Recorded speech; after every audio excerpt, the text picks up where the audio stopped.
حضرت داتا گنج بخش سرکار رحمت اللہ علیہ اور ایک تانگے والے کا قصہ آپ کے سامنے پیش کریں گے، لیکن اس سے پہلے ایک مولوی صاحب کی داستان آپ کو سنانا چاہتے ہیں۔ ایک دفعہ کا ذکر ہے کہ مولوی صاحب داتا صاحب کے عرس شریف میں حاضری کے لیے جا رہے تھے۔ ٹرین میں ایک ہندو نے ان سے دریافت کیا، آپ کہاں جا رہے ہیں؟ کہا داتا کے عرس میں۔ بولا وہاں کیا لینے جا رہے ہو؟ فرمایا اللہ کی رحمت ہے۔ کہنے لگا اللہ کی رحمت تو آپ کہتے ہیں کہ ہر جگہ موجود ہے، پھر وہاں جانے کی کیا ضرورت ہے؟ کہا لو سن لو، ایک مثال دیتا ہوں۔ یہ ریلوے لائن پشاور سے کراچی تک جاتی ہے، پہاڑوں سے بھی گزرتی ہے، چھانگا مانگا کے جنگل سے اور سندھ کے چٹیل میدانوں سے، ہر جگہ سے گزرتی ہے۔ پھر اگر کسی نے کراچی جانا ہو اور وہ کراچی میل پر سوار ہونے کے لیے ریلوے لائن کے قریب پہاڑوں میں یا جنگل میں یا کسی میدان میں کھڑا ہو جائے اور یہ کہے کہ ریلوے لائن یہاں موجود ہے، یہیں سے میں گاڑی پالوں گا، تو بتائیے کیا اسے گاڑی مل سکے گی؟ ہندو بولا یہ تو مشکل ہے، اگر اسے گاڑی کو پانا ہے تو اسے اسٹیشن پر جانا پڑے گا، کیونکہ ریلوے لائن اگرچہ ہر جگہ موجود ہے مگر گاڑی ملتی اسٹیشن پر ہی ہے۔ مولوی صاحب نے فرمایا تو سمجھ لو کہ اللہ تعالیٰ کی رحمت ہر جگہ اگرچہ موجود ہے مگر ملتی وہ رحمت کے اسٹیشنوں پر ہے، اور داتا کا دربار یہ رحمت کا اسٹیشن ہے۔ اس طرح بغداد شریف، اجمیر شریف، کلیر شریف یہ سب رحمت کے اسٹیشن ہیں۔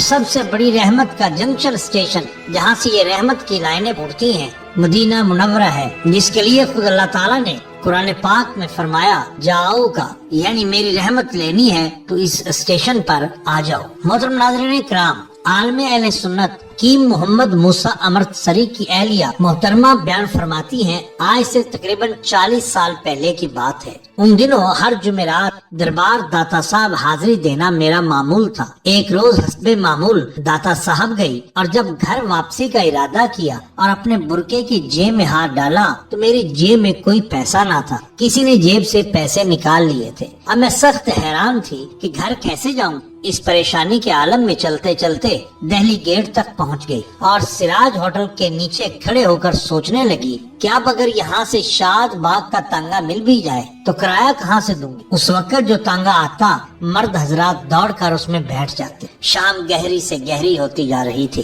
اتنے میں سامنے سے 2-4 خواتین نظر آئیں تو میں بھاگ کر ان کے پاس جا کھڑی ہوئی، کیونکہ وہ چہرے کچھ شناسا سے دکھائی دے رہے تھے۔ وہ عورتیں شاد باغ کی گجریاں تھیں جنہیں میں جانتی تھی مگر وہ مجھے نہیں جانتی تھی۔ سوچا کہ یہ بھی شاد باغ جائیں گی، لہذا ان کے ساتھ بیٹھ جاؤں اور ان سے کہوں گی کہ وہ میرا کرایہ بھی ادا کر جو میں پھر انہیں لوٹا دوں گی۔ جبکہ ان سے یہ کہنے کا حوصلہ بھی نہ تھا کہ نہ جانے وہ عورتیں آگے سے کیا کہیں۔ اتنے میں سامنے سے کیا دیکھتی ہوں کہ ایک تانگا مسجد کی طرف آ رہا ہے۔ کوچوان کے ساتھ ایک 1.5 عمر کا آدمی بیٹھا تھا۔ وہ کہنے لگا بی بی بیٹھو، تانگا شاد باغ جا رہا ہے۔ تو ہم سب عورتیں جلدی سے تانگے پر سوار ہو گئی۔ تانگے پر بیٹھ کر کچھ حد تک تسلی ہو گئی، مگر ایک مرحلہ ابھی باقی تھا کہ کرایہ کس سے دوں اور کیا بات کروں۔ خدا خدا کر کے ٹوکے والا چوک آیا اور میں اب تک خاموش رہی اور اپنا مدعا کسی سے بیان نہ کیا۔ سب عورتیں تانگے سے اتری اور کرایہ دینے کے لیے پیسے نکالنے لگی۔ کوچوان کہنے لگا بی بی